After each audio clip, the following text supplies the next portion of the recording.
warahmatullahi wabarakatuh. Waalaikumsalam warahmatullahi wabarakatuh. Warahmatullahi wabarakatuh. Ya, Bismillahirrahmanirrahim.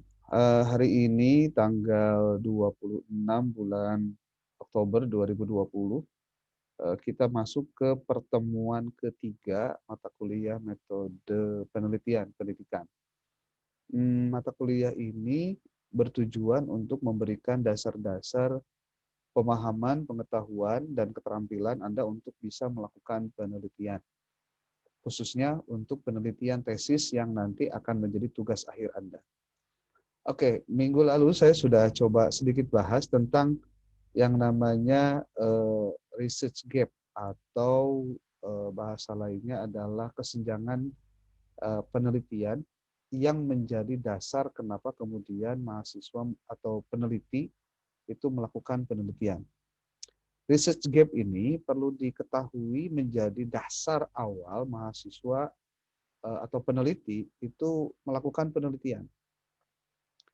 Jadi kebanyakan ketika mahasiswa atau peneliti memulai dengan istilah mencari judul, maka sesungguhnya yang harus dilakukan pertama kali bukan mencari judul, tapi mencari masalah. Nah, masalah itu akan muncul ketika terjadi gap atau kesenjangan. Kesenjangan antara satu teori dengan praktik, yang kedua aturan dengan pelaksanaan, yang ketiga ketika terjadi sesuatu yang mengkhawatirkan, sesuatu yang mencekam, sesuatu yang menakutkan, sesuatu yang dikhawatirkan buruk terjadi, yaitu pasti muncul masalah. Nah, saya coba screen share materi saya sekarang pada Anda semua. Mohon untuk diperhatikan. Ini materi yang saya sudah kirim file PDF-nya kepada Anda di beberapa waktu lalu ya, maksudnya seminggu yang lalu untuk bahan Anda untuk di perkuliahan minggu lalu itu. Judulnya kiat-kiat menemukan research gap dan research problem dalam penelitian. Saya sudah beberapa poin ada yang sudah dibahas. Waktu itu saya membahas teori filenya tanpa memperlihatkan screen-nya ini pada Anda karena waktu itu saya tidak menggunakan laptop. Oke, saya ingin Anda dari mulai sekarang sudah mulai menentukan arah penelitian Anda itu nanti mau ke mana. Ke kualitatifkah atau ke kuantitatifkah? Itu pentingnya. Walaupun sebenarnya kuantitatif dan kualitatif ini akan sangat tergantung kepada masalah yang Anda kaji sendiri. Jadi sebenarnya pemilihan pendekatan dalam penelitian, baik itu kuantitatif atau kualitatif, sangat tergantung kepada masalahnya.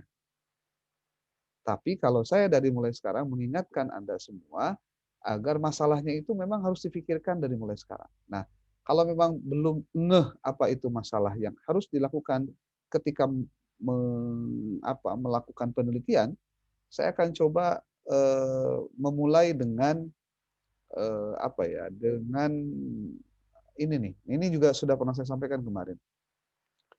Bahwa penelitian itu meliputi kegiatan pertama mengidentifikasi masalah, merumuskan tujuan dan manfaat, menyusun kajian teori, menyusun teknik atau cara penelitian dilakukan, melakukan analisis masalah dan pembahasannya, merumuskan saran dan kebijakan yang relevan. Nah, ini ujung-ujungnya, akhirnya ke sana. Nah, apa yang menjadi langkah awal Anda? Yaitu menemukan research gap. Research gap ini kalau digambar dilihat seperti halnya ada jembatan yang terputus. Nah, tugas penelitian itu adalah bagaimana menjembatani persoalan-persoalan yang menjadi kesenjangan ini. Lalu selanjutnya menemukan research problem atau rumusan masalah penelitiannya. Nah, bagaimana kita melakukan itu? Nah, ini Anda bisa lihat screenshot saya untuk bisa melihat bagaimana awalnya. Saya akan berikan beberapa contoh yang mungkin saja ini menjadi sesuatu yang baru, baik untuk Anda semua atau juga mungkin buat saya. Yang pertama Anda lihat di sini, ada bagaimana kita mencari masalah dan celah penelitian. Ya. Sebelum saya mengemukakan teorinya, sebab teori melakukan masalah dan juga celah penelitian itu dengan melakukan studi pendahuluan. Tolong catat sekali lagi, melakukan studi pendahuluan. Melakukan studi pendahuluan ini bagian awal yang dilakukan oleh seorang peneliti ketika memulai penelitian. Saya sudah menjelaskan minggu lalu di bukunya Suharsimi Arikunto disebutkan ada 3P. Place, paper, and person. Maksudnya P, place itu artinya tempat, berarti Anda melakukan namanya observasi ke lokasi penelitian, kunjungan. Yang kedua, paper. Kalau paper berarti Anda membaca buku, artikel penelitian, dan lain-lain. Laporan penelitian, tesis-tesis sejenis juga bisa. Yang ketiga adalah person. Kalau person itu berarti Anda melakukan wawancara, ngobrol-ngobrol, untuk mendapatkan masalah dan celah penelitian. Tetapi, at least sebelum melakukan itu semua, sebenarnya Anda harus memiliki apa ya, sebutnya sense atau rasa untuk bisa melihat ini. Pertama, ada keprihatinan, ada kegalauan, atau mungkin ada kekaguman, atau ada keheranan, dan lain sebagainya. Tentang apa? Tentang sistem dunia nyata yang menjadi fenomena atau gejala yang nampak di depan mata Anda. Sehingga ini semua merupakan sesuatu yang secara empiris memiliki keunikan. Keunikan itu kan ada dua. Kalau dalam bahasa sederhana kita, spesial itu bisa dua makna. Spesial dalam arti positif atau spesial dalam arti bukan positif. Saya tidak menyebutkan negatif, tapi bukan positif. Seperti kalau Anda ngobrol dengan istri, ya you are special. Kamu itu apa ya, istimewa buat saya.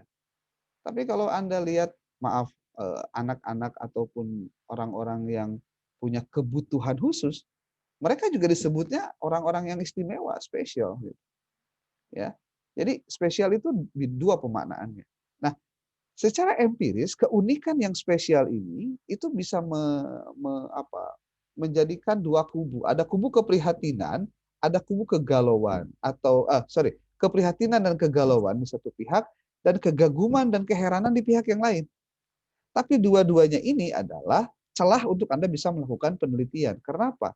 Karena di situ nampak ada fenomena, nampak adanya gejala. Yang gejala ini, nah, ketika Anda lakukan analisis normatif dan analisis teoretis. Apa itu analisis normatif? Istilah normatif itu berkaitan dengan norma. Norma itu aturan, kebiasaan yang sudah menjadi nilai. Nilai maksudnya disebutnya nilai-nilai normatif. Ketika disebut analisis normatif berarti menganalisis sebagai bagian dari awal memahami masalah yang sifatnya hanya sebatas, ya, saya menyebutnya mungkin ini make sense saja, masuk akal atau enggak menurut pendapat Anda, atau bertentangan dengan norma-norma yang berlaku atau tidak. Itu analisis normatif. Anda merenung sesuatu itu berdasarkan pada norma-norma normatif. Contoh kecil begini. Kalau ada seorang perempuan belum menikah, pakai pakaian seksi, pulang ke rumah jam 11 malam diantar sama sebuah mobil. Lewat ada orang lagi nongkrong, sebut saja lagi ronda gitu. Si perempuan itu turun, pulang ke rumahnya, pakai pakaian, sebut saja pakai rok ini, dianterin sama sama sebuah mobil lah gitu, oleh mobil. Apa yang terbayang oleh yang nongkrong tadi, yang lagi di pos ronda itu? Secara normatif yang dilakukan oleh si perempuan tadi itu melanggar norma.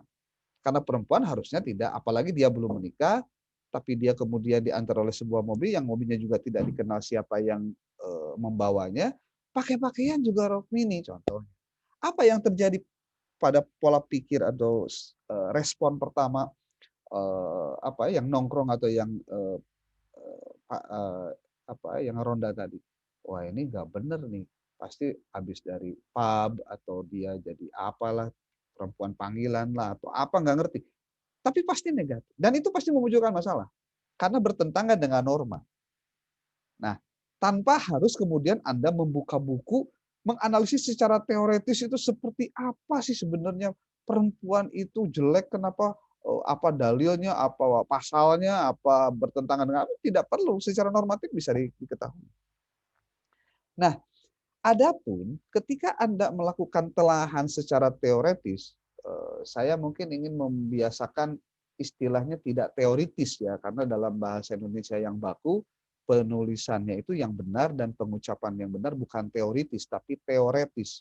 Karena berasal dari kata bahasa Perancis. Anda silakan buka di dalam apa Google untuk mengetahui tentang kata baku dari teoritis ini.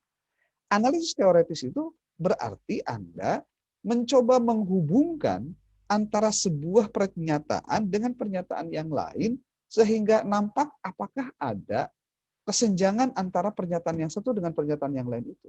Dan itu pasti harus membuka pendapat-pendapat yang dikemukakan minimal orang-orang yang sudah melakukan penelitian sebelumnya. Seperti contoh begini, bangsa Indonesia itu mengalami kemerosotan dari sisi apa kompetensi guru, mutu pendidikan di Indonesia itu rendah. Itu sebuah pernyataan, sebuah fenomena, keprihatinan. Indonesia itu mengalami penurunan kualitas pendidikan. Dari mana itu didapatkan? Berdasarkan survei dan penelitian dari PISA. PISA itu program yang berbicara tentang sains dan literasi yang dilakukan setiap tahun. Ternyata hasilnya menurut PISA, Indonesia itu kemampuan matematika dan IPA-nya khusus untuk sekolah dasar itu di bawah sampai negara-negara yang sebutnya terbelakang, masih rendah. Berarti menunjukkan apa? Berarti literasi sains dan matematika anak-anak SD itu rendah. Baru dilihat dari SD saja. Kemudian ada pertanyaan, kenapa kok anak SD secara keseluruhan hasil penelitian PISA itu rendah dari sisi analisis matematika dan juga ilmu pengetahuannya? Ternyata selidik punya selidik karena guru yang mengajar, di antara penyebabnya adalah guru yang mengajar di sekolah dasar itu tidak menggunakan metode pembelajaran yang benar. Artinya ada terjadi miss antara apa yang harus diajarkan dengan metode yang diterapkan. Yang kedua, juga terjadi persoalan. Banyak guru yang ngajar di SD itu mismatch juga. Oke. Apa yang harus dilakukan berarti? Di sini masalahnya apa? Berarti kualitas guru yang rendah. Nah, Anda bisa lihat bagaimana hasil penelitian empiris yang dilakukan oleh lembaga-lembaga hasil survei ataupun penelitian orang-orang terdahulu itu akan menampilkan anomali, hal-hal yang menyimpang atau aneh. Kalau misalkan ada sebuah lembaga sekolah atau pesantren dipimpin oleh orang yang tidak memiliki gelar akademik, tetapi membuat sekolahnya itu hebat, jumlah siswanya juga ngantri pengen masuk, ada apa ya? Kenapa kok seorang si A yang background pendidikannya tidak tinggi, bahkan tidak sarjana, tapi dia bisa menjadikan lembaga pendidikan yang didirikannya itu merekrut banyak siswa yang banyak. Orang tua itu percaya sekali. Di situ terjadi keanehan. Sementara berdasarkan teorinya, tingkat pendidikan dan pengalaman dari seorang pemimpin lembaga pendidikan berpengaruh terhadap sikap dia dalam melakukan proses kepemimpinan. Terjadi keanehan di situ. Nah, di situ kemudian muncul celah penelitian. Jadi hasil penelitian empiris itu boleh terjadi karena anomali atau ketidakkonsistenan yang mungkin berdasarkan pada hasil penelitian yang bervariasi, atau karena memang belum ditemukan jawaban yang memuaskan, atau karena belum ditemukan penjelasan yang baik, atau karena adanya ide penyempurnaan tentang sesuatu, atau karena berdasarkan pengujian empiris. Saya menganggap istilah-istilah yang saya akan kemukakan tadi, yang tadi saya sudah kemukakan, saya anggap Anda paham maksudnya. Ketidakkonsistenan maksudnya apa? Mungkin ada penelitian-penelitian yang dilakukan itu hasilnya berbeda-beda. Di satu pihak, lembaga pendidikan Islam itu banyak yang beralih pada lembaga pendidikan yang berbasis IT contohnya. Jadilah yang namanya madrasah ditinggalkan karena orang banyak ke IT. Alasannya karena apa?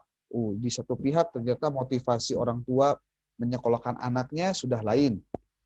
Mungkin karena mereka tahu IT lebih berkualitas, bermutu, berbayar banyak, besar dan lain-lain. Atau yang kedua, karena fasilitasnya yang sudah baik, sementara di madrasah biasanya biasa-biasa. Ada motivasi yang berbeda untuk masuk ke sana. Mungkin gitu. Atau yang kedua, boleh jadi karena memang sudah terjadinya pemikiran masyarakat itu bisa memilih lembaga pendidikan, tidak tergantung pada apa yang ditawarkan, tapi mereka sudah bisa memilih. Itu kan berarti ada ketidakkonsistenan ketika melihat hasil-hasil penelitian seperti itu. Nah, maka dari semua yang terjadi itu, celah penelitian bisa dilakukan ketika orang tuh melihat variabel-variabelnya. Baik itu dari konsep pengukurannya atau hubungan antar variabel. Seperti gini, benarkah lembaga pendidikan hari ini ketika di tahun 2020 terjadi penurunan jumlah siswa itu akibat COVID? Jangan-jangan COVID itu hanya salah satu bagian saja. Bahwa sebetulnya ketika orang menjadikan COVID penyebab penurunan, ini apakah betul-betul penurunan akibat COVID? Jangan-jangan sebetulnya tidak dengan COVID pun lembaga pendidikan baik Islam ataupun juga yang lain bisa jadi menurun. Nah, ini kan harus dilakukan penelitian yang lebih lanjut. Kenapa? Karena variabelnya yang ditemukan hanya satu. Boleh jadi nanti harus dijelaskan juga bagaimana pengaruh dari COVID ini terhadap menurunnya motivasi orang tua menyekolahkan anak, termasuk juga mungkin orientasi orang tua untuk lebih baik anaknya bekerja daripada dia sekolah gitu. Kalau sekolah juga kah paling ya online gitu. Kalau online ya sudahlah di rumah aja atau lebih baik kamu kerja aja ngasilin duit. Sehingga nanti ada hubungan. Benarkah motivasi orang tua menyekolahkan anaknya ke lembaga pendidikan menurun akibat dari COVID atau karena memang sikap mereka terhadap lembaga pendidikan juga termasuk rendah juga. Nah, ini juga menjadi persoalan-persoalan yang lain. Sehingga semua yang tadi saya kemukakan, baik karena persoalan anomali atau terjadi penyimpangan atau keanehan, lalu ada ketidakkonsistenan, termasuk ada belum jawaban yang dapat ditemukan, seperti hanya tentang COVID kan jawabannya belum banyak ditemukan karena memang kejadiannya baru sekarang. Atau belum juga mendapatkan penjelasan yang baik, ini juga menjadi persoalan lain. Sehingga ini dapat menjadikan celah penelitian.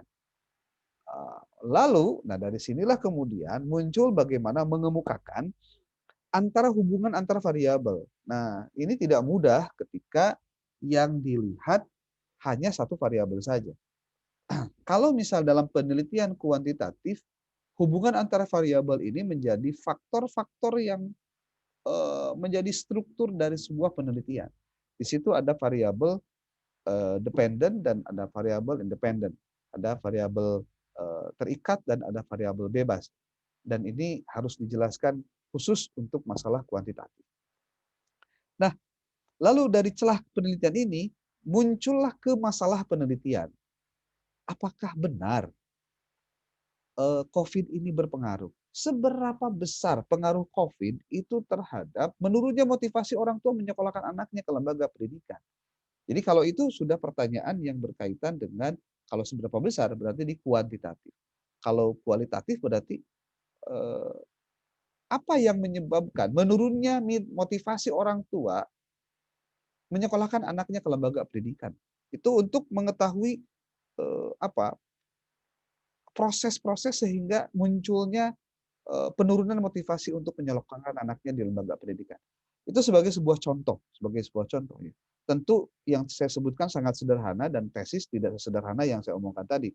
Tapi paling tidak ini menjadi gambaran awal bagaimana mengemukakan masalah penelitian berdasarkan fenomena, dilakukanlah proses analisis dan normatif, sehingga Anda harus mengcompare-nya dengan hasil penelitian. Jadi gini, gejala sehebat apapun, seprihatin apapun, segalau apapun, sekagum apapun, atau seheran apapun, itu tidak akan menjadi celah penelitian manakala Anda tidak melakukan analisis, baik secara normatif ataupun juga secara teoretis.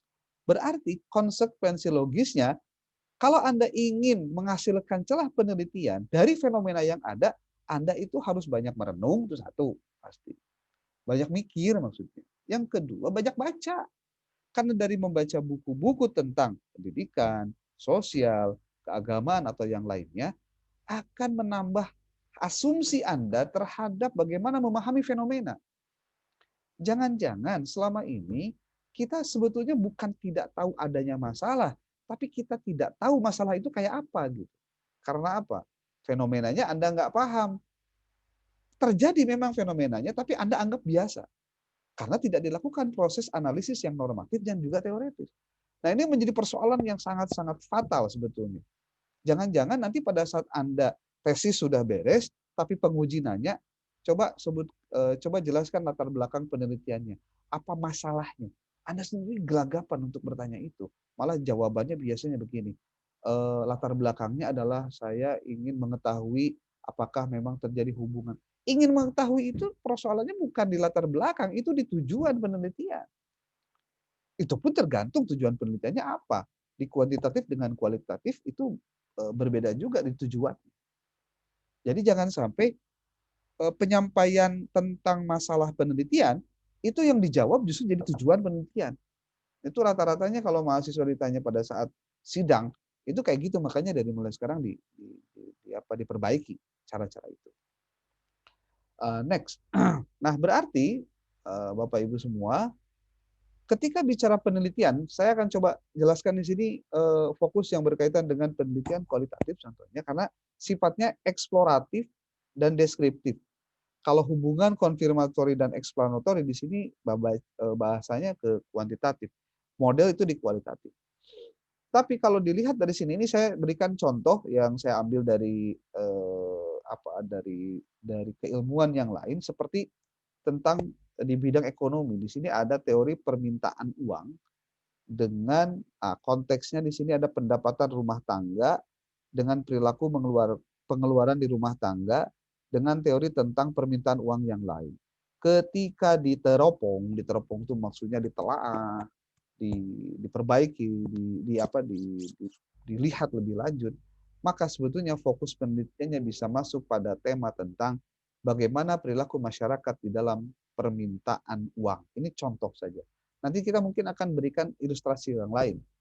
Seperti contoh konteksnya tentang menurunnya motivasi belajar siswa pada era COVID-19. Berarti Anda di sini bicara tentang teori motivasi. Termasuk juga teori tentang prestasi belajar, teori tentang aktivitas belajar. Sehingga nanti fokus penelitiannya adalah bagaimana atau mengapa atau apa saja faktor yang melatar belakangi menurunnya siswa, motivasi siswa dalam belajar di era COVID-19. Itu juga bisa dilakukan. Ini salah satu contoh saja. Nah, lalu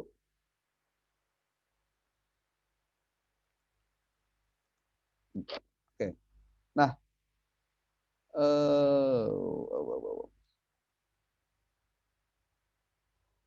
kalau misalkan tadi bicaranya ini antar variabelnya, sekarang kita bicara secara kuantitatif. Kalau kuantitatif disebutnya confirmatory research atau penelitian konfirmasi. Seperti adanya hubungan ataupun pengaruh ataupun perbandingan antara variabel satu dengan variabel yang lain. Di sini ada yang disebut dengan satisfaction, ada loyalty, ya. Kemudian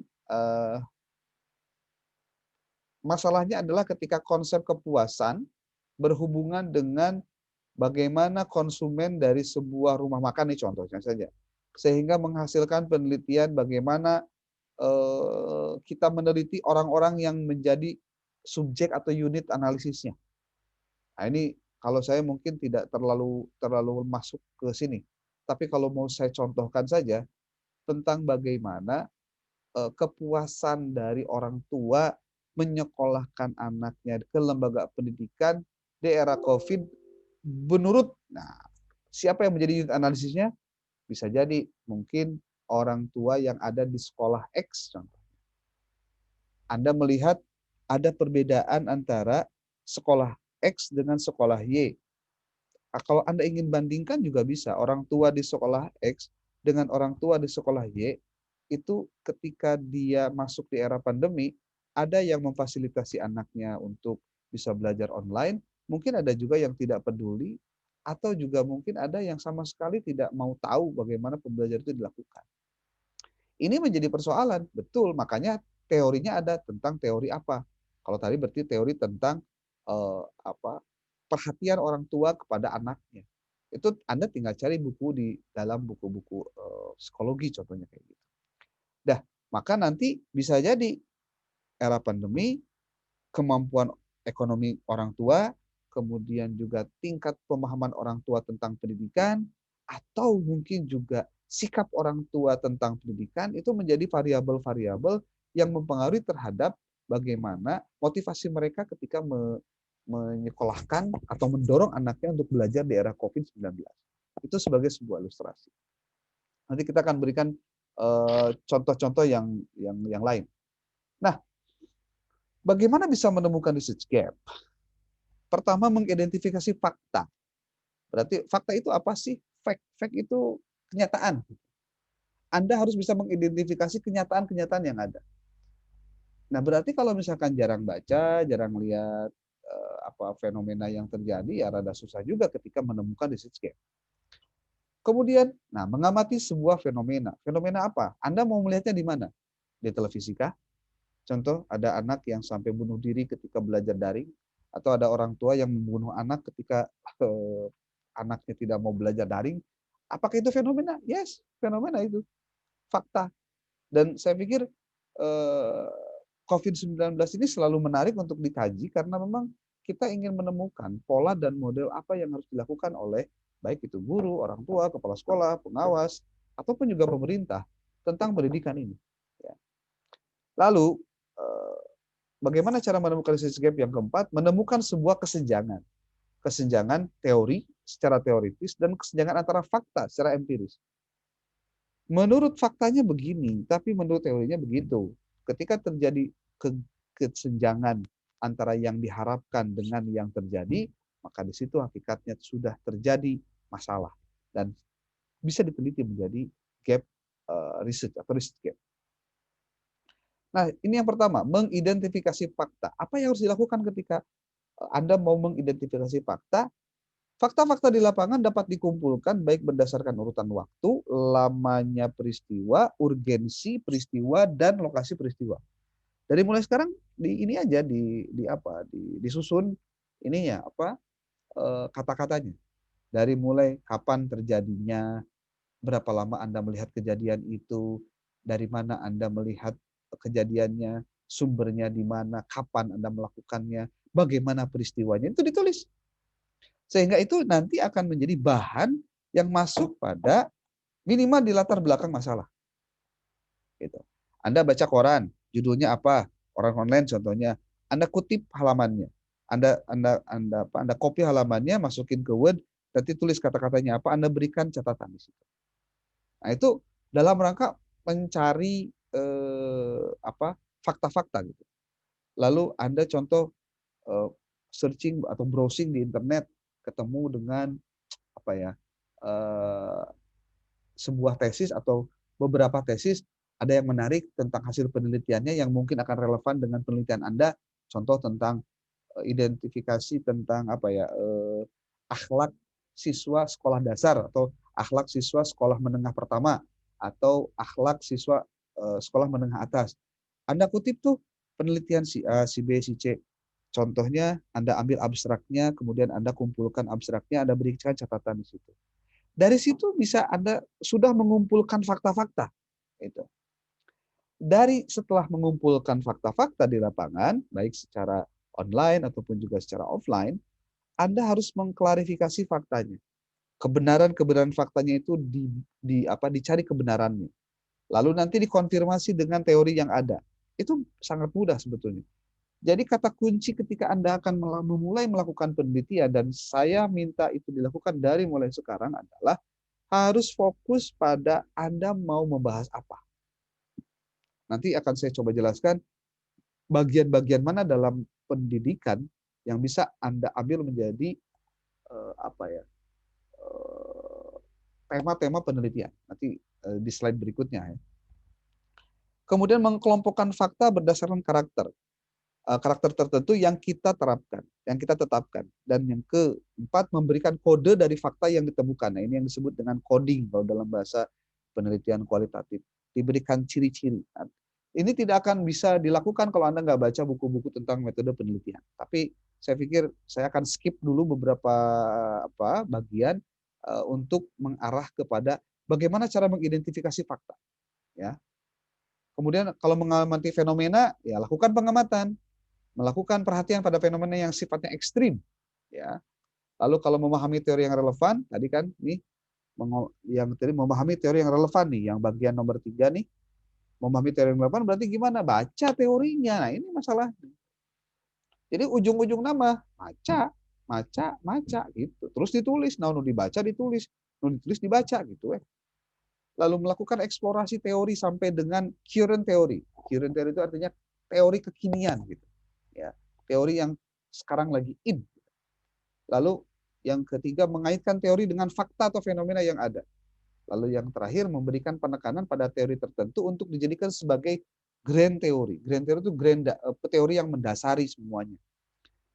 Saya yakin kalau untuk saya jelaskan secara eksploratif tidak mungkin saat ini untuk menjelaskan tema-tema ini. Tapi sebagai pengantar mungkin saya bisa sampaikan ini karena filenya juga sudah saya serahkan pada Anda.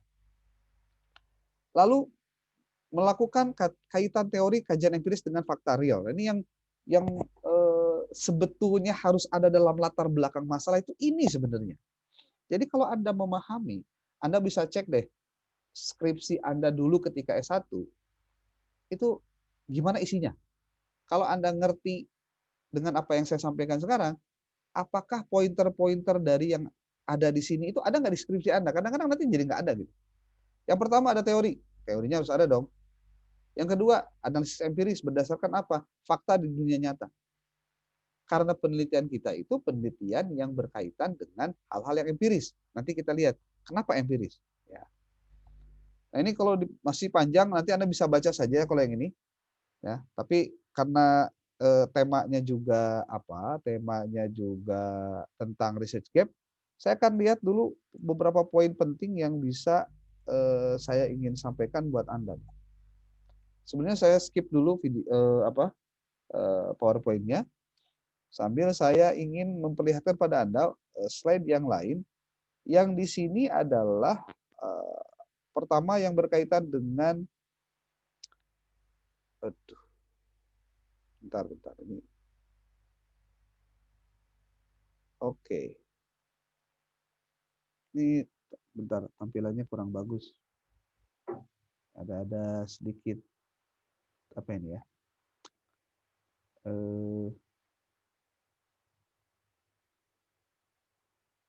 Ada trouble sebentar. Kok ini gini ya? Tapi Anda masih dengar suara saya ya? Masih ya, oke. Ini tampilannya hitam atau mana? Enggak. Masih gambar Bapak. Oh iya, gambar ini Bapak. masalahnya gambar di saya tuh jadi blank gitu, tapi mouse-nya jalan nih kayaknya harus di restart nih. Tapi kalau di restart semuanya jadi balik ke awal jadinya. Sebentar. Aduh, ini. Makanya laptopnya sudah dari siang nih on terus, jadi mungkin kelelahan. Mungkin kelelahan. Oke, sebelum saya masuk ke slide berikutnya, mungkin ada yang mau ditanyakan dulu sebelum saya masuk pada materi yang lain. Silakan.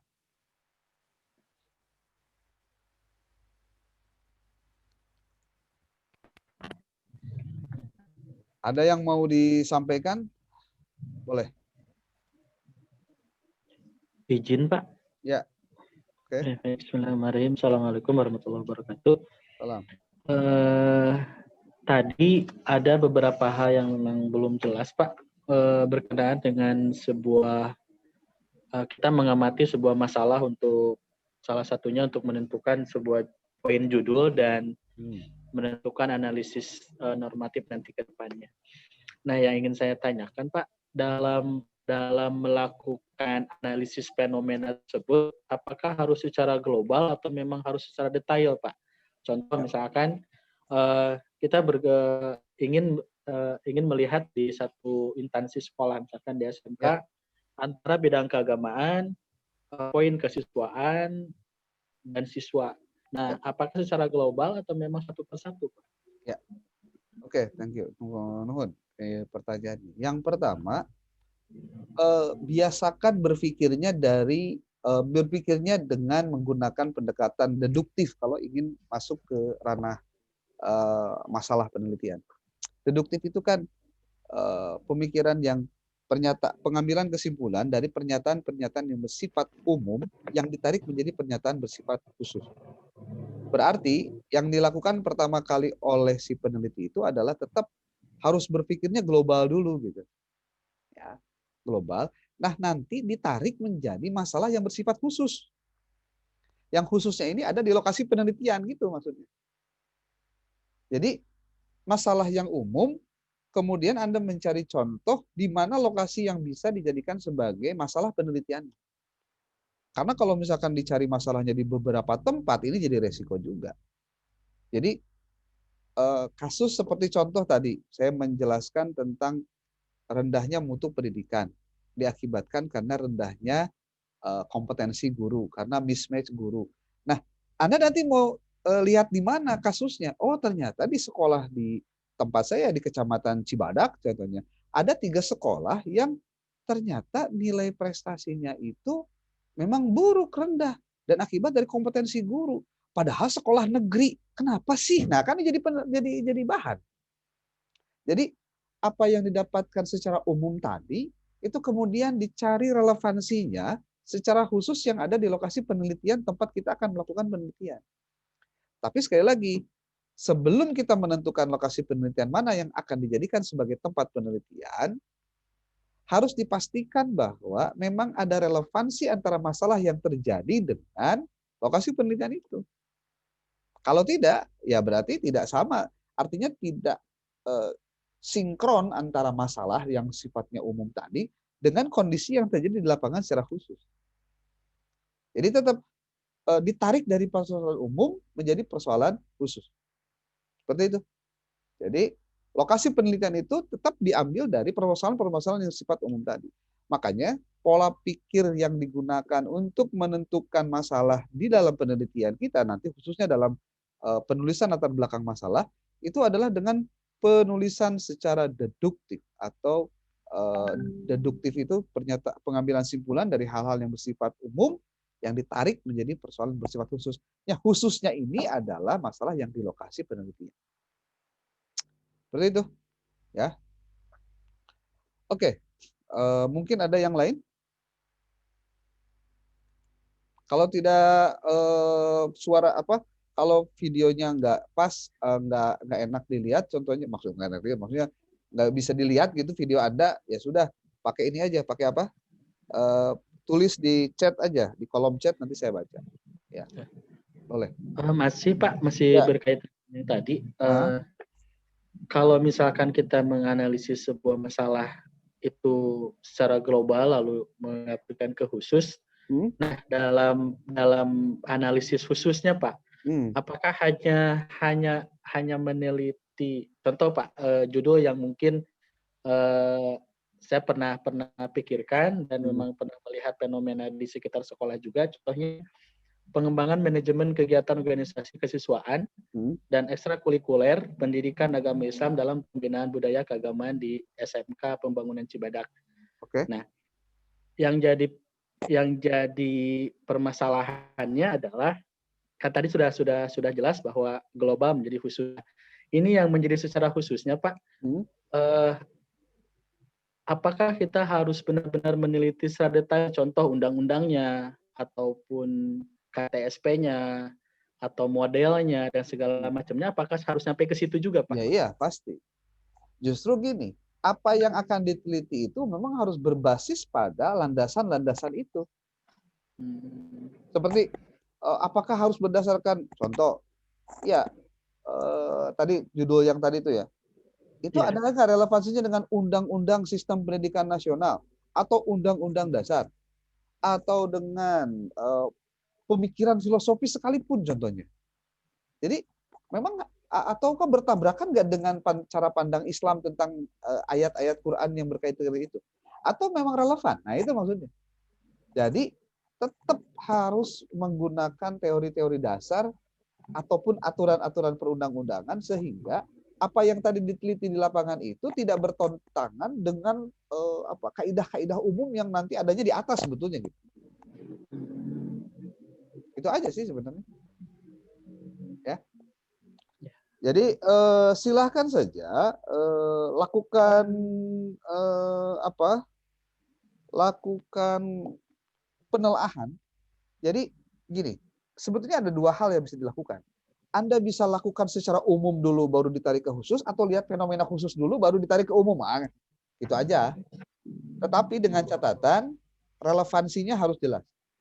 Contoh nih, kejadian di kampung kita sendiri. Anak itu kayaknya di kampung saya emang nggak kenal corona, nganlang layangan aja yang ulin gitu contoh gitu. Ke sekolah main handphone lah gitu di mana di rumahnya tuh. Kayaknya dia senang banget gitu ketika ada corona dia nggak ke sekolah gitu. Dia mendapatkan kesenangan dan kemerdekaan untuk tidak melakukan proses-proses belajar yang benar gitu. Tapi kan ini masalah juga. Kenapa persoalannya kok sesederhana itu? Mereka memaknai belajarnya. Nah, di sana kan baru dicari. Fenomenanya hanya di kita nggak? Oh, ternyata di tempat lain juga ada. Nah, tinggal ditanyain. Bagaimana cara memberikan solusi terhadap persoalan ini? Nah, di situ berarti kewajiban peneliti untuk melakukan telahan lebih lanjut tentang bagaimana menyelesaikan masalah itu. Oke. Kalau ada pertanyaan lanjut silakan tulis saja di kolom chat ya, di kolom chat. Oke, ini dari Pak Sabur. Saya bacakan ya. Mohon izin bertanya, sinyalnya lagi kurang bersahabat. Oh, Pak. Bentar. Tadi sinyal di saya juga jelek, tapi mungkin tidak sejelek di tempat-tempat lain. Mudah-mudahan. Ya. Oke, sebelum saya bacakan yang punya Pak Sabur ya, ini saya mau share dulu materi lain untuk menambah ini saja, menambah pemahaman. Ini saya klik chat kok nggak tampil ya, heran nih. Oke deh.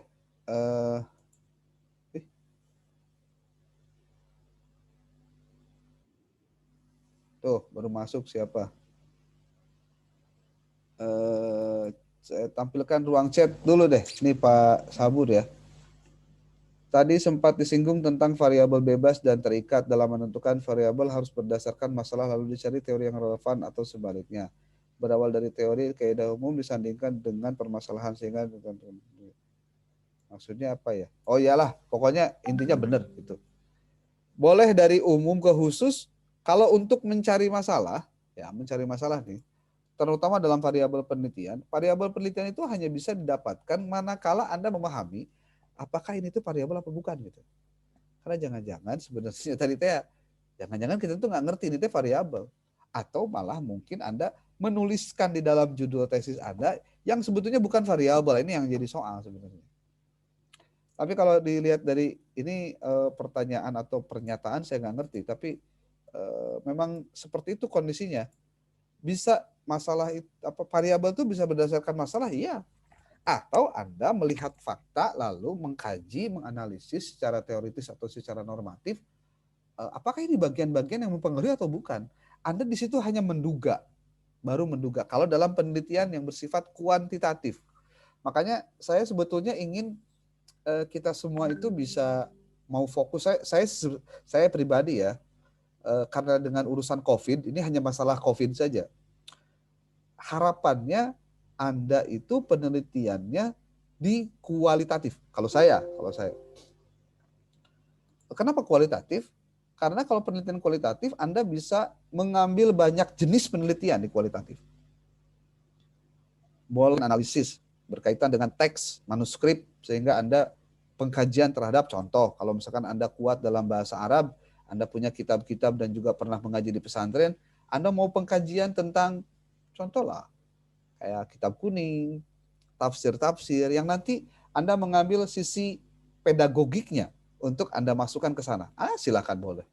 Dan itu tidak memerlukan perhitungan SPSS. Walaupun saya sendiri sebenarnya pengennya kalau saya ditanya, Pak, mending kuantitatif, mending kualitatif. Oh, Pak, mending gawean gitu. Mau kualitatif mau kuantitatif juga sama, nu penting Mas tesisnya beres gitu. Yang jangan sampai terjadi hayang nu gampang bari teu digawean tapi hayang menang ijazah. Nah, eta nu riweuh mah, eta riweuh pisan. Oke. Kalau saya melihat fenomena sekarang, ke Anda nih, buat Anda semua di angkatan 8, harapan saya lebih baik fokus Anda itu lebih di kualitatif. Kalau saya nih, makanya nih saya tampilkan, mudah-mudahan ada manfaat juga buat Anda. Saya share ya, share screen.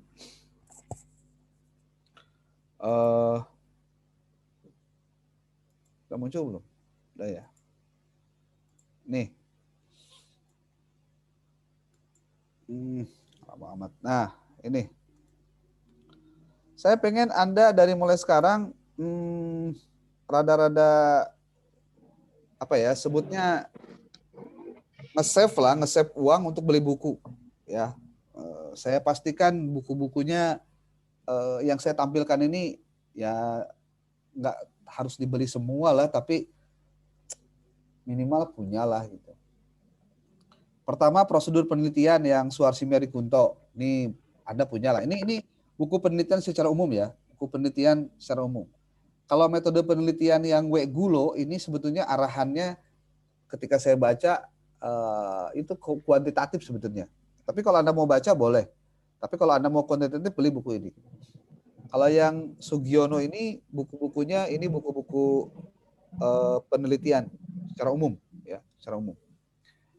Lalu ada lagi, nah kalau ini kalau metode penelitian yang kuantitatif dan kualitatif ini Jonathan Sarwono dia lebih ke umum tapi isinya tentang kaitan ujung-ujungnya dekat ekonomi, itu tuh buku ini. Nah kalau yang khusus tentang pendidikan, ini ada beberapa buku yang saya rekomendin buat Anda.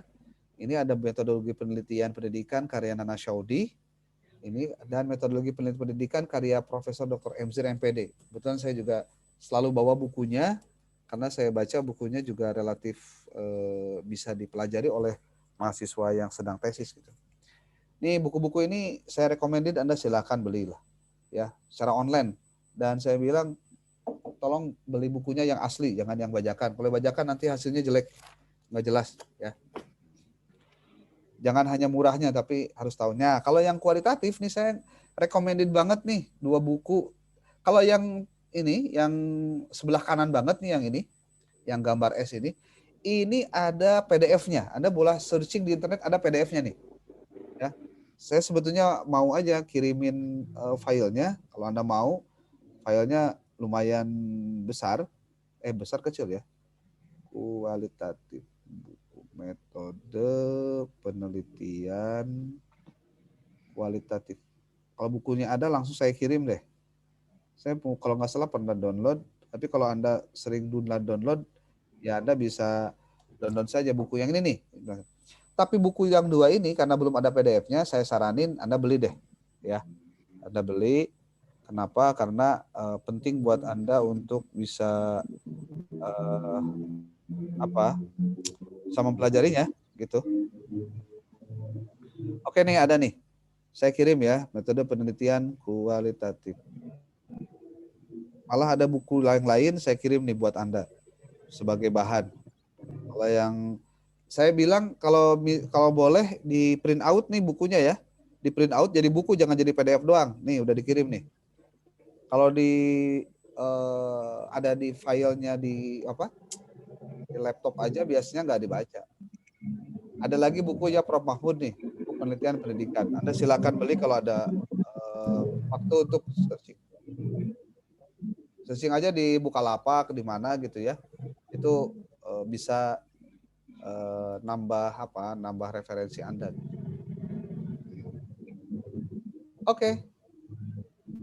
Untuk sementara untuk buku itu. Jadi jangan sampai tidak punya tidak punya sama sekali buku lah. Itu sudah saya kirim, silakan dicek di HP-nya masing-masing. Ada 2 buah buku. Kuliah Medlit berhadiah buku. Kayak buku deh. Tapi saya bilang ini harus di print out ya. Biar apa? Biar Andanya baca gitu, bawa kemana-mana gitu. Kan kalau di mobil nggak mungkin dibaca filenya gitu. Sudah nyampe, mudah-mudahan sudah nyampe nih ya. Buku yang pertama, metode penelitian bisnis kuantitatif dan kualitatif. Prinsipnya mau bisnis mau ngapain juga yang penting Anda baca metodologinya gitu. Kemudian yang kedua itu buku metode penelitian kualitatif, khusus kualitatif bukunya. Ada. Saya juga sudah pernah bikin buku gabung dengan kawan-kawan saya di penulis lain. Saya juga nggak tahu harganya berapa buku itu karena saya dapat bukunya waktu itu ya. Kalau Anda mau bolehlah dibeli. Ya, saya nggak mau paksa bisa jadi diktator, beli diktat atau beli buku, beli motor, boom lah ya. Oke. Di sini ada pertanyaan, siapa nih? Ini masalahnya apa ya, loadingnya rada lemot ini, jadi mohon maaf nih. Laptopnya ini sudah lelah gitu kayaknya. Oke, sambil nunggu laptop saya kembali pulih, mungkin ada yang mau bertanya. Saya sebelum baca chatnya nih, karena belum kebaca chatnya. Silakan, ada? Saya Pak. Ya. Siapa nih? Tadi Pak yang ngechat. Oh ya, sok bacain aja. Gimana nih? Ini masalahnya masih muter-muter nih. Aduh. Oh. Gimana sok? Lain dari penelitian yang sudah dilakukan orang lain. Ya. Oh iya Pak. Kata kuncinya. Jadi gini Pak ya Pak. Tadi Sanawiyah dan aliyah ini ada kompleksitas lain. Ada mata pelajarannya. Yang mata pelajaran kadang-kadang harus, kalau misalkan dia harus linear, tidak semua guru punya linearitas yang sama. Contoh, guru bahasa Sunda. Anda mau nyari di mana guru bahasa Sunda lulusan Sukabumi? Nggak ada. Harus lulusan UPI. Itu contoh ya, contoh. Atau mata pelajaran geografi atau sejarah. Yang prodi S1-nya saja itu hanya ada di UPI atau ada di UIN atau MIN. Itu lebih pemenuhan terhadap kuota mata pelajaran sesuai dengan kuota BKN ataupun Permenpan RB. Makanya kalau misalkan nih, di MAN ini guru bahasa Arab 2, bahasa Arab 1, matematika 1, contoh di MAN 1 Nurul ya. Ada guru dropan baru nih dari yang PNS itu. Ya wajar karena pemenuhan kebutuhannya bukan pemenuhan kebutuhan berdasarkan kebutuhan sekolah atau madrasahnya, tapi kuota yang diberikan oleh negara terhadap sekolah itu gitu maksudnya. Nah, berarti yang bisa kita lakukan dalam hal proses pelakuan guru induksi, yang guru baru mengajar gitu, jadi orang magang jadi guru lah gitu ya. Itu baru untuk guru-guru yang seperti itu. Kalau di negeri. Sebetulnya termasuk juga guru negeri yang dia merekrut guru-guru honor, sebetulnya harusnya sama melakukan proses guru induksi sebenarnya gitu, saya bilang sebenarnya. Tapi faktanya guru induksi ini tidak berjalan. Jadi kalau ditanya di kantor Kementerian Agama mana sih yang sudah menjalankan program induksi? Saya rada tanda tanya nih, ya gitu, bahkan mungkin kalau saya berani bertaruh ya, Pak Sabur. Tanya ke pengawas Anda, ngertian tuh induksi? Saya juga nggak ngerti, kadang-kadang juga nggak paham. Kadang induksinya, induksi itu naon sih, atau manas kencai, kadang-kadang jadi kananinya, kan ngaco juga. Bukan induksi itu yang dimaksud. Jadi program induksi itu kan program bagaimana mengawal guru-guru yang baru diangkat atau guru-guru yang baru pertama ngajar supaya dia tidak langsung mengajar dulu sebenarnya, tapi dia melakukan proses pendampingan, belajar dulu dari guru-guru senior, dia bareng dengan guru senior untuk belajar gitu. Tidak langsung ngajar loh. Di teorinya begitu sebenarnya. Di teorinya. Cuma ada yang paham, ada yang enggak. Kalau saya termasuk yang paham karena saya termasuk juga ikut jadi program master PPKB di Kemenak Pusat tahun 2018-2019. Jadi saya memang trainer untuk berhadapan dengan yang begitu. Gitu. Makanya ketika ada pertanyaan begitu, maka pertanyaan saya sederhana. Emang ayah gitu produk industri di Kementerian Agama saha bertanggung jawab? Siapa pihak yang harusnya bertanggung jawab? Memang ada kepala sekolah yang bertanggung jawab. Memang betul ada pengawas yang tanggung jawab. Tapi pertanyaannya, apakah itu dilaksanakan? Justru di kita itu terjadi kompleksitas masalah antara kepegawaian dengan kepedagogikan gitu aja soalnya. Itu trouble banget itu dari dulu masalahnya nggak selesai-selesai. Saya sering memberikan ilustrasi begini. Kunaon guru yang naik pangkat kalau di pegawai negeri. Di samping memang dipersulit, di samping mereka ada yang main-main apa, sebutnya itu main-main project dan lain-lain. Karena memang di sistemnya juga ada yang salah. Bayangin, coba kalau Anda yang PNS pasti paham. Kalau yang nggak PNS, ya denger aja lah gitu. Tapi minimal Anda tahu. Guru itu tusinya 3 gitu. Melakukan proses perencanaan, melakukan proses penilaian dan melakukan proses pembelajaran dan satu lagi penilaian. Itu tusinya 3. Berarti kalau guru sudah melakukan 3 tusi ini, dia sudah selesai sebetulnya. Harusnya jangan lagi ada pikiran dan tambahan-tambahan lain. Tapi ketika sekarang guru tidak bisa naik pangkat gara-gara nggak ada PTK-nya, berarti guru harus melakukan penelitian. Ya, itu jadi kompetensi. Ini yang goblok siapa sih sebenarnya? Jadi kalau guru nggak bisa penelitian, sebetulnya karena memang tidak ada tusi untuk melakukan penelitian. Di 4 kompetensi guru itu tidak ada yang secara tertulis betul. Cuma masalahnya gini, di situ ada kalimat bahwa ketika guru bisa melakukan penelitian, dianggapnya guru itu hebat, guru itu punya kompetensi lain. Benar, tapi masalahnya jangan sampai ketika guru naik pangkat, ada yang disebut dengan unsur pokok, unsur inti, ada unsur penunjang. Nggak bisa naik pangkat gara-gara unsur penunjang. Dan unsur penunjangnya adalah karena tidak punya PTK. Maka apa yang terjadi? PTK-nya bodong KB. Leheng dibuatin mah, nggak-download di internet. Gitu. Benar nggak melakukan penelitian? No. Saya tahu betul itu. Kenapa? Karena saya trainer PTK masalah nama tuh. Dosen PTK, dosen penelitian. Jadi paham bahwa rata-rata memang kenapa di PTK guru terkadang henge gitu. Guys, memang dari awalnya dia tidak pernah belajar penelitian tindakan kelas. Ketika dia kuliah dulu, pas dia ngajar, ternyata dia harus bikin laporan penelitian PTK. Yang lebih parah lagi adalah karena mentalnya itu aja masalahnya. Dia tidak siap dengan konsekuensi jadi guru, bahwa dia jadi guru dengan ukur sekedar berdiri di depan kelas, gitu aja. Bahwa ada kewajiban-kewajiban lain yang harus lakukan. Oke, gitu Pak Sabur ya. Silakan Anda searching dulu di internet tentang masalah yang berkaitan dengan program industri tadi. Itu penasarannya karena memang kayaknya setengah hati melaksanakan itu tuh. Ya, leheng setengah hati mah, ieu mah teu hate kan bingung tuh.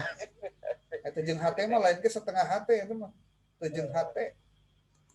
Ya. Idealnya program itu seperti apa gitu. Jadi karya ini tuh bisa dilaksanakan, diimplementasikan minimal oleh Kemenag lah gitu. Jadi jangan sampai. Tapi yang pasti gini Pak, karena belum juknisnya sudah ada, tapi belum dilaksanakan. Karena memang harus diakui kita itu tidak secara fokus ngurusin pendidikan, itu aja masalahnya Pak. Ngurus kena kan kekarek kena kumaha nyalurkeun proyek, nyalurkeun bantuan, nyalurkeun sertifikasi, nyalurkeun tukin. Baru sebatas di situ, belum terbatas kumaha ningkatkeun mutu pendidikan. Makanya orang-orang kayak saya ya di Kemenag teh loba tidak banyak yang menyukai sebenarnya. Tanyalah Bapak Rijal tuh yang banyak bergaul dengan saya dulu ketika di madrasah. Ya saya tahu persis karena mentalnya bukan mental untuk mau meningkatkan kemampuan, tapi lebih bagaimana kumaha caranya ningkatkeun ya isi kantong gitu ya. Dapat proyek apa ya susah, orientasinya begitu. Makanya kalau Anda yang sekarang lagi kuliah mungkin ya orientasinya mungkin harus berubah. Kenapa? Masalah ya sebut saja masalah finansial ini sebetulnya masalah efek dari sebenarnya. Saya ingin menyebutkan efek dari itu maksudnya gimana sih? Kalau Anda melakukan yang bagus, yang baik, yang benar, gitu, itu RP itu menyusul gitu. Sebenarnya kalau pengalaman saya begitu, pengalaman saya. Saya yakin saya masih memegang nilai-nilai itu sampai dengan hari ini. Persoalan orang mau ngomong apa terserah, tapi kalau bagi saya itu tuh bukan orientasi awal gitu. Itu sebetulnya efek dari saja. Anda yang benar saja dulu, yang hebat saja dulu, berkualitas saja dulu, itu nanti nuturkan gitu.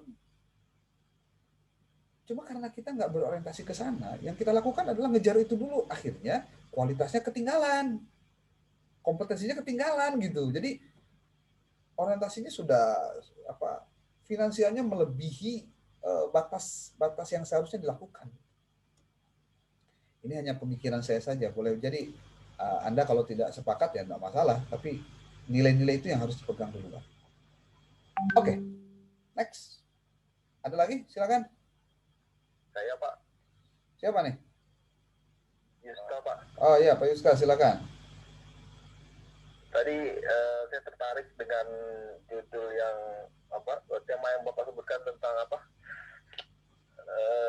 literatur ya, kita mengkaji kitab literatur gitu, Pak. Betul. Itu bisa kita ketahui nggak, Pak, kira-kira kitab apa saja yang boleh kita jadikan subjek penelitian kita gitu, Pak, atau objek penelitian? Saya balik nanya, Anda punya kitab apa? Oh, gitu. Nah, itu dia maksudnya. Selama memang kaidah-kaidah yang dipakainya secara akademis, maka setiap referensi itu bisa dijadikan sebagai kajian. Saya ingin menyebut beberapa contoh tentang gini ya. Kalau Anda baca di repositori UIN Sunan Kalijaga, saya pernah baca ada sebuah tulisan, ada sebuah tesis atau skripsi ya, saya lupa lagi. Tapi prodinya bukan prodi pendidikan, tapi prodinya prodi di Usuluddin, Fakultas Usuluddin jurusan tafsir hadis. Menulis judul seperti ini. Konsep marah dalam Islam. Konsep marah dalam Islam itu. Konsep marah dalam Islam. Marah aja marah. Konsep marah dalam Islam. Saya baca isinya. Itu dia mengutip ayat Quran dan hadis tentang marah.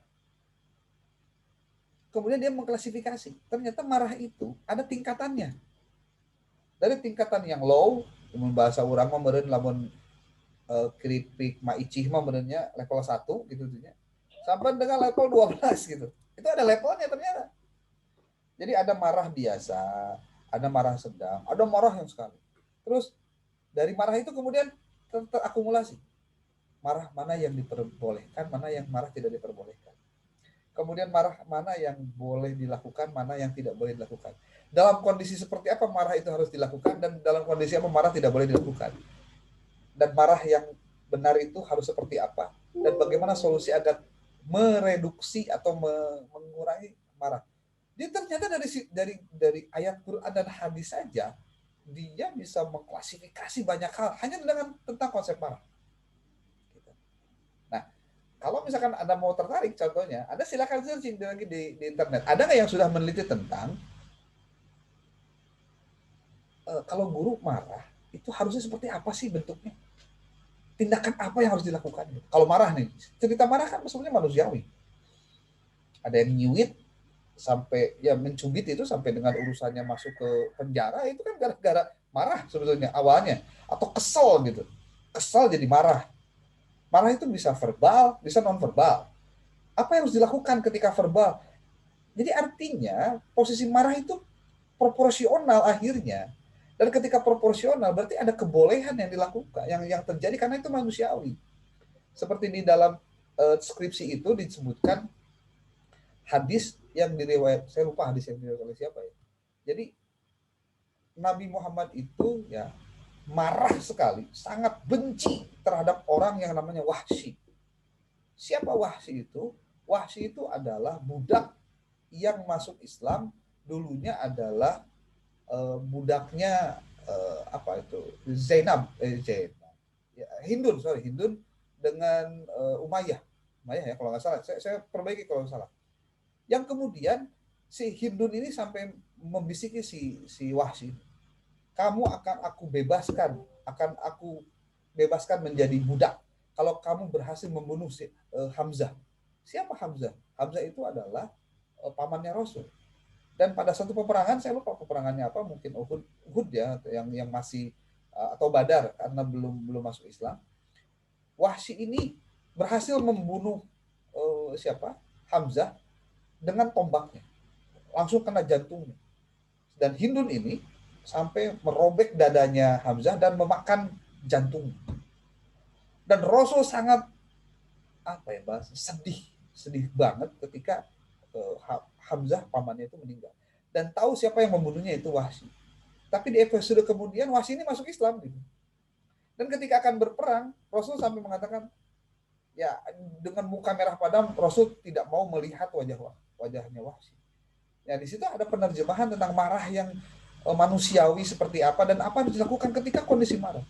Jadi maksud saya, Anda silakan kumpulkan referensi saja. Terus ambil tema-temanya gitu maksud saya.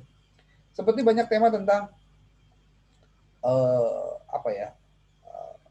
tafsir Quran, tafsir Quraisy itu Al-Misbah dengan Al-Azhar, perbandingannya dengan tafsir Al-Marughi tentang tema apa contohnya. Penafsirannya bisa berbeda-beda karena kitab yang dikajinya beda-beda. Berarti kajiannya kajian tafsir. Tapi konteksnya konteks bukan kajian tafsir jurusan tafsir hadis, tapi tafsirnya tafsir pedagogik tentang pendidikan. Makanya mungkin bahasanya lebih ke ayat-ayat tarbiyah, ayat-ayat atau hadis-hadis tarbawi gitu, kalau misalkan di hadis. Nah, kalau saya lebih sepakat Anda kalau misalkan senang ke bidang-bidang bidang-bidang kehadisan seperti itu atau ke ayat Quranan, Anda silakan searching dulu di internet. Saya selalu begitu kepada siapapun. Silahkan cari judul tesis atau disertasi yang memang menurut Anda ada relevansinya. Nah, saya ingin Anda lihat, kalau misalkan Anda masih bisa buka internet, bisa buka ini kebetulan Zoom-nya sudah mulai bagus, walaupun masih rada lemot gitu ya. Anda buka repositori ataupun digilib yang dimiliki oleh perguruan tinggi agama Islam yang ada di Indonesia. Digilib itu maksudnya digital library ya. Ada digilib.uinsby.ac.id atau Anda tulis aja di toolbar Google, Anda tulis di situ digital library, contohnya punyanya siapa. Anda mau cek punyanya UIN Jakarta boleh, mau UIN Bandung silakan, mau UIN Surabaya boleh, mau UIN Wali Songo Semarang juga silakan, atau UIN yang lain. Nanti Anda ambil judul, kemudian Anda telaah gitu isinya. Ini sebenarnya kalau penelitian itu lebih banyak Anda itu baca dulu sebenarnya gitu. Jadi kalau tadi siapa Pak Yusta ya bertanya tentang itu, saya yakin karena memang belum pernah baca tesis-tesis sejenis yang begitu gitu Pak. Saya pikirnya simpel aja. Makanya dari sekarang tolong biasakan membaca itu nih. Mudah-mudahan share screen-nya bisa ya. Kalau share screen-nya bisa nih Pak Yusta, coba dilihat saja nih yang akan saya tampilkan. Masalahnya rada lemot juga nih. Di sini bisa nggak ya? Kalau di share only host can share. Berarti harus di host. Ini aja nih. Anda lihat ini, saya buka. Nurul pindahin aja maksudnya. Nggak usah. Ini hostnya saya kok, bukan Nurul. Bentar, ini sudah jam 21.37, nggak apa-apa nih lewat. Seru. Anda bisa dicarikan ke dokter, tidurnya terlalu malam gitu maksudnya. Kalau saya sih biasa. Nemenin itu dok, nemenin. Kenapa? Pak Nurul. Jomblo fisabilillah. Nih bentar nih, lagi mau masuk dulu ke share screen-nya dulu. Contoh Anda buka digilib.uinsby.ac.id.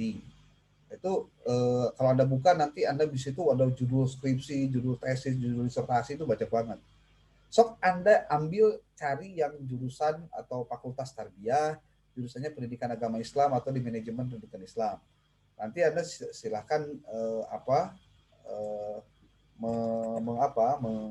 mengecek judul-judul itu gimana nih untuk tesis saya. Misalnya saya berikan